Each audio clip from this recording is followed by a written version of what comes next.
नमस्ते आदाब। मैं डॉक्टर आरिफ महात आप लोगों के सामने आज हम चर्चा करते हैं रहीम की। रीतिकालीन समय के प्रमुख कवियों में रहीम का नाम अग्रणी आता है। रहीम ने अपने काव्य में प्रेम, भक्ति और नीति का चित्रण किया है। वास्तव में रहीम ने नीति विषयक दोहे रहीम के चर्चित रहे हैं। बड़ी से बड़ी बात को दोहे के माध्यम से रहीम ने बखूबी व्यक्त किया है। आज भी उनके दोहे रोजमर्रा के जीवन में प्रयोग में लाए जाते हैं। आज हम रहीम के काव्य में या दोहों में नीति तत्व चंद दोहों के माध्यम से समझते हैं। रहीम ने अपने दोहों के माध्यम से बड़ी से बड़ी बात को रोज़मर्रा की भाषा में बड़ी ही सरलता से व्यक्त किया है। रहीम का एक प्रसिद्ध दोहा है, रहीमन धागा प्रेम का मत तोड़ो चटकाए, टूटे से फिर ना जुरे, जुरे गांठ परी जाए। रहीम कहते हैं इस दोहे में कि प्रेम का नाता बड़ा नाजुक होता है, उसे झटका देकर तोड़ना उचित नहीं होता। यदि ये प्रेम का धागा एक बार टूट जाता है तो फिर इसे मिलाना बड़ा मुश्किल बन जाता है, और यदि ये मिल भी जाए तो वो टूटे हुए धागों के बीच में गांठ पड़ जाती है, जिसकी कसक हमेशा कायम रहती है। फिर इंसान चाहकर भी उस गांठ को उस धागे से निकाल नहीं पाता। इसीलिए कबीर अक्सर कहते हैं ये जो रिश्ता होता है और रिश्ते में जो प्रेम होता है, ये बड़ा संभाल कर रखने की ज़रूरत है। इसे झटका देकर आसानी से तोड़ा जा सकता है, लेकिन प्रेम अपने मूल स्वरूप में फिर कभी नहीं आता। फिर उस प्रेम को जोड़ा भी जाए तो वहाँ पर एक गांठ अवश्य बनी रहती है। साथ ही रहीम कहते हैं, रहीमन ओछे नरन सो, बैर भली न प्रीत, काटे चाटे स्वान के, दो भांति विपरीत। कबीर की खासियत यह है कि कबीर ने जो बात कहनी चाहिए उस बात को स्पष्ट करने के लिए उन्होंने हमारे आसपास फैले हुए उदाहरणों को केंद्र में रखकर उस बड़ी बात को समझाने का प्रयास किया है, और उन उदाहरणों के माध्यम से उस बात की गंभीरता सहज रूप में स्पष्ट हो जाती है। कह सकते हैं कि रहीम के दोहे जो हैं वो गागर में सागर भरने का काम करते हैं। रहीमन ओछे नरन सो, बैर भली न प्रीत, काटे चाटे स्वान के, दो भांति विपरीत। कबीर यहाँ पर स्पष्ट करना चाहते हैं, गिरे हुए लोगों से न तो दोस्ती अच्छी होती है और ना ही दुश्मनी।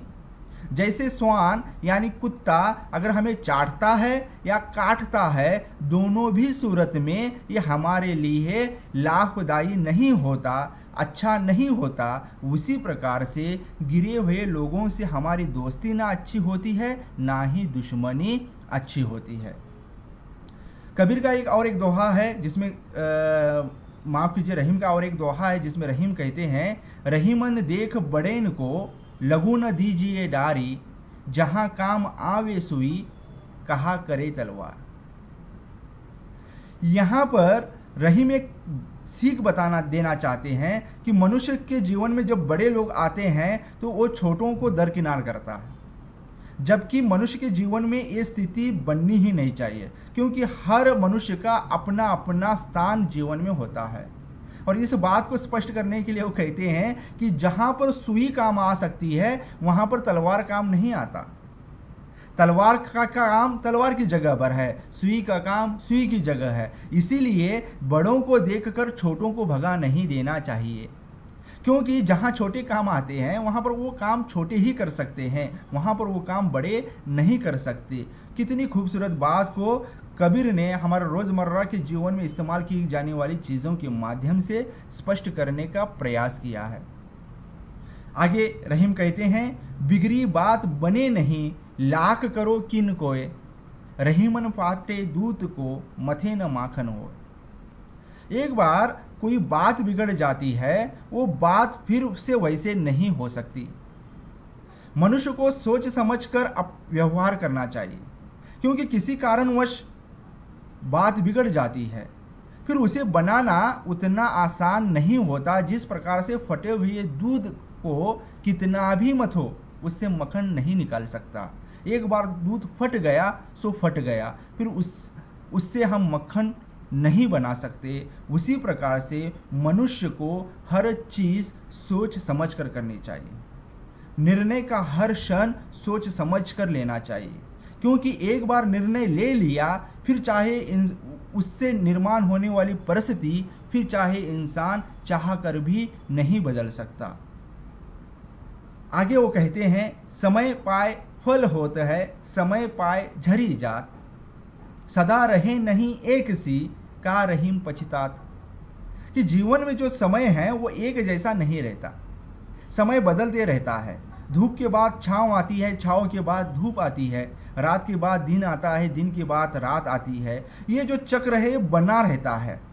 इसीलिए कबीर कहते हैं कि उपयुक्त समय आने पर वृक्ष में फल लगता है और झड़ने के समय पर, पतझड़ के समय में वो झड़ जाते हैं, उसके पत्ते पूरे झड़ जाते हैं।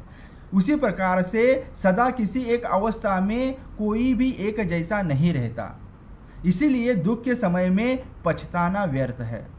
इसीलिए कबीर रहीम कहते हैं कि जब दुख आए तो हमें पछताना नहीं चाहिए, क्योंकि सुख के दिन चले गए हैं तो यकीनन ये दुख के दिन भी चले जाएंगे। इसीलिए मनुष्य को हमेशा अपना कर्म करते रहना चाहिए। जो रहीम उत्तम प्रकृति का करी सकत कुसंग। इस दोहे में कबीर ने बहुत ही खूबसूरत बात कही है और ये हमारे रोज़मर्रा के जीवन में हम इस्तेमाल भी करते हैं कि सांप के लिपटने से चंदन में विष नहीं फैलता। यही बात रहीम ने कही है बहुत ही खूबसूरत अंदाज में। जो रहीम उत्तम प्रकृति का करी सकत कुसंग, चंदन विष व्यापे नहीं लिपटे रहत भुजंग। रहीम ने कहा है कि जिन लोगों का स्वभाव अच्छा होता है उन लोगों को बुरी संगत भी बिगाड़ नहीं पाती, क्योंकि जो अच्छा है वो अच्छा ही रहता है। वो कहीं पर भी रहे, किसी भी परिवेश में रहे, किसी भी परिस्थिति में रहे, वो हमेशा अच्छा ही रहता है। तो यहाँ पर रहीम उन लोगों को ये बात बताना चाहते हैं कि परिस्थिति वश हम बदल चुके हैं, तो उनके लिए ये दोहा बहुत ही सटीक मार्मिक व्यंग है कि जो अच्छे स्वभाव वाले होते हैं वो किसी भी परिस्थिति में अच्छे ही बने रहते हैं। उसका उदाहरण देते हुए वो आगे कहते हैं, सांप सुगंधित चंदन के वृक्ष को लिपटे रहने पर भी उस पर कोई प्रभाव नहीं डाल पाता। यानी कि सांप हमेशा चंदन के वृक्ष से लिपटा रहता है, लेकिन सांप का विषैली कोई तत्व चंदन में नहीं पहुंच पाता, क्योंकि यहाँ पर रहीम बताना चाहते हैं उसी प्रकार से मनुष्य का स्वभाव होता है। मनुष्य चाहे किसी भी परिस्थिति में रहे उसके स्वभाव में बदलाव नहीं आता, उस स्वभाव में जो स्वभाव अच्छा है। रहीम कहते हैं आगे, वे रहीम नर धन्य हैं पर उपकारी अंग, बाटन वारे को लगे जो मेहंदी को रंग। रहीमदास जी ने कहा है कि जो लोग वे लोग धन्य हैं जिनका शरीर हमेशा सबका उपकार करता है। जिस प्रकार से मेहंदी बांटने वाले के शरीर पर भी उसका रंग लग जाता है, उसी तरह परोपकारी का शरीर भी सुशोभित रहता है। यानी नेक काम करने वाले परोपकारी लोग हमेशा बेहतर ही रहते हैं।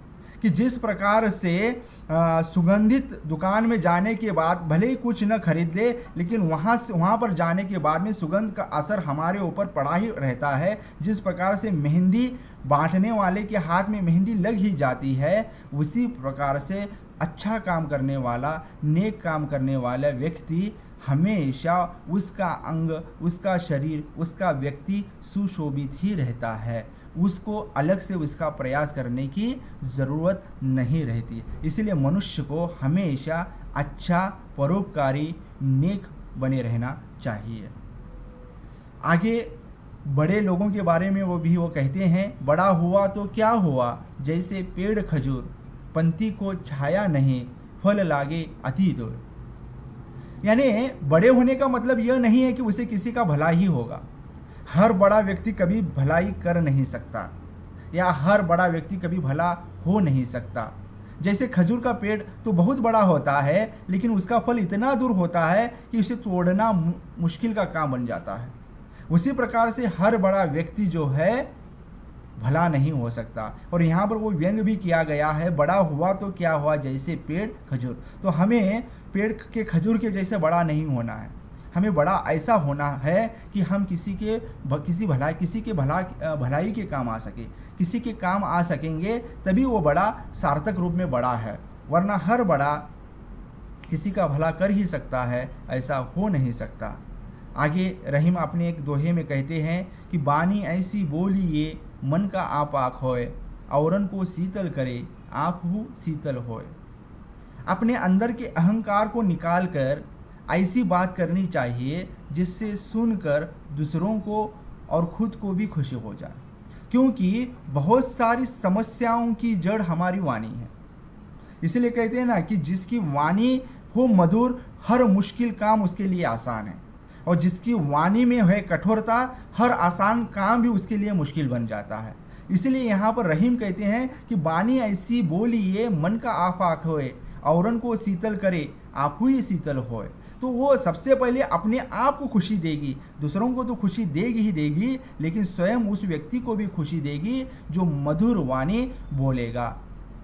और अंत में रहीम का एक सुप्रसिद्ध दोहा है, रहीमन पानी राखिए बिन पानी सब सुन, पानी गए न उबरे मोती मानुष चुन। इसमें रहीम कहते हैं कि यहाँ पर इस दोहे में पानी के 3 अर्थों में प्रयोग किया गया है पानी को। पहला पानी का अर्थ होता है मनुष्य के संदर्भ में, इसका मतलब है विनम्रता से। रहीम कह रहे हैं कि मनुष्य में हमेशा विनम्रता होनी चाहिए। पानी का दूसरा अर्थ है आभा, तेज या चमक से है, जिसके बिना मोती का कोई मूल्य नहीं। पानी का तीसरा अर्थ है जल से है, जिसे आटे से जोड़कर दर्शाया गया है। रहीमदास का ये कहना है कि जिस तरह आटे का अस्तित्व पानी के बिना नम्र नहीं हो सकता और मोती का मूल्य उसकी आभा के बिना नहीं हो सकता, उसी तरह मनुष्य को भी अपने व्यवहार में हमेशा पानी यानी विनम्रता रखनी चाहिए, उसके बिना उसका मूल्य ह्रास होता है। तो कितनी बड़ी बात है, जो मनुष्य है और विनम्र है उसकी चमक मोती सी बनी रहेगी। अगर हमारे जीवन में हम मोती सी चमक लाना चाहते हैं तो हमारे व्यवहार में विनम्रता का होना लाजमी है, ज़रूरी है। और जब हम विनम्र बन जाते हैं तो हमारे व्यक्तित्व में, हमारे आभा में वैसी ही चमक आती है जैसे मोती में चमक होती है।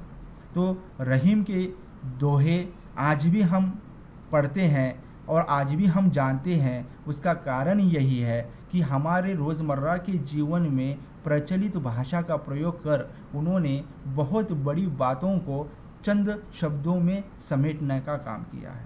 और यही कारण है कि रहीम के दोहे हमेशा हमेशा, क्योंकि मनुष्य का स्वभाव नहीं बदलेगा। रहीम ने जितने भी दोहे लिखे हैं कहीं ना कहीं वो मनुष्य के स्वभाव से उसे जोड़ दिया है। जब तक मनुष्य का स्वभाव ऐसा रहेगा जिस प्रकार से यहाँ पर रहीमदास ने कहा है, उस स्वभाव के अनुसार रहीम की दोहे हमेशा हमेशा प्रासंगिक बने रहेंगे। धन्यवाद।